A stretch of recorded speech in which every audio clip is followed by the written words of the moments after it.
Sean Hannity had on Representative Adam Smith and Steve King. Steve King, of course, is the Republican, one of the top 5 dumbest congressmen in the country. And these guys talked about the debt ceiling, and they broke out in a shoutfest. Congressman Smith, you know, we take in $220 billion a month. I don't like the fact that the media and some people on your side of the aisle have been scaring the American people, saying we're not going to pay our debts and obligations. That is mathematically impossible. This deadline is artificial. You know it. I know it. We're taking in $220 a month. We're talking about 10, 20, 30, depending on what time the debt payment is. Billion. It's a small portion of what we take in. If I might, Sean. First of all, I disagree with you very strongly. It depends on what you mean by debts and obligations. If you're talking about the interest that we owe on the debts, yes, certainly we can cover that. But the federal government has a lot of bills: Social Security, veterans pay. And what we know about the debt ceiling is once you don't borrow that money, we will not be paying some bill that we have incurred. Now, we may go ahead and pay all the people who have lent us money their interest, but maybe we won't be able to pay workers. Maybe we won't be able to pay contractors. We will not be able to pay the bills that we have incurred. It's like saying because I've covered the mortgage. You're taking in $220 billion a month. That would fund Social Security, Medicare, our military.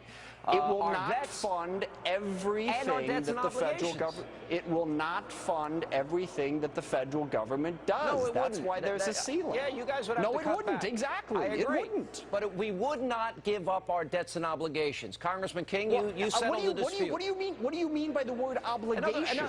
Well, it means that we would give up some of our obligations. In other words, we would pay off our debt. Oh, we would pay our debt obligations. We could still pay only the small obligations. Listen, maybe you need a calculator in D.C. Let me help you out slowly here.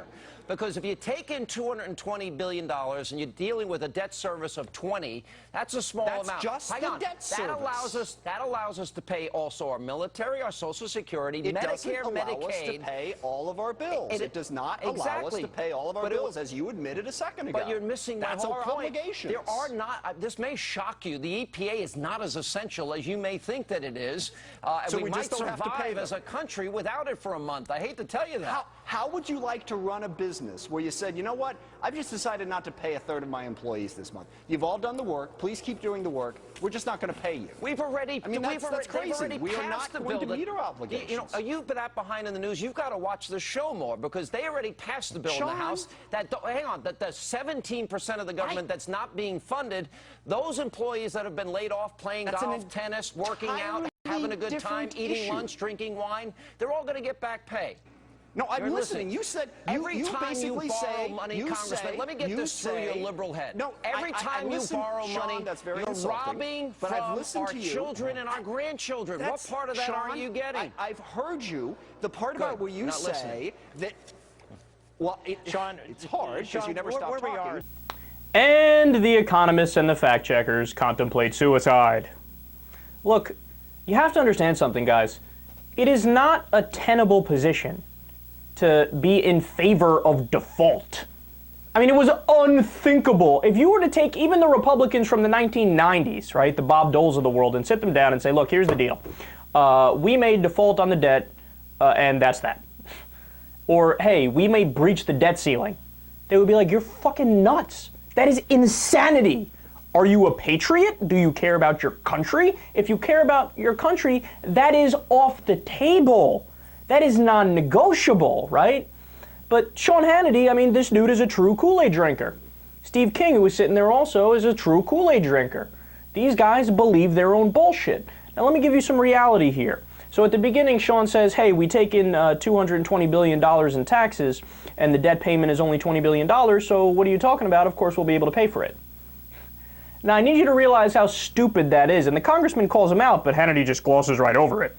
The congressman's like, yeah, hey, douchebag, we don't only worry about paying just the interest on the debt, we have to worry about paying the rest of the government, functions.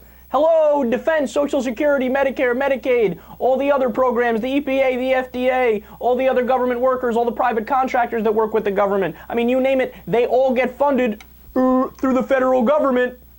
But Hannity's like, no, we could pay, since we take in 220 and 20 billion is the interest payment, we could pay that. Yeah, what about all the other shit? Now, to give you, an idea of just how wrong Hannity is. Let's say we breach the debt ceiling. Anywhere from, it depends on what economist you look at, and it depends on what article you read. I read figures between these two numbers here. Anywhere from 17% to 32% of the government, if we were to breach the debt ceiling. It's like you took a hacksaw and just chopped off that portion of the government. 17 to 32%. But Hannity's acting like there's going to be no difference. Hannity's like, it's not a big deal, whatever, it's not a, yeah, whatever. So what would that lead to? And this is another thing. You know how Hannity always criticizes Obama? Oh my God, the unemployment rate is too high, it's not okay, there's no jobs, and blame Obama, jobs, jobs, jobs, I care about jobs, I'm showing Hannity. What would unemployment be if we breached the debt ceiling? 18%.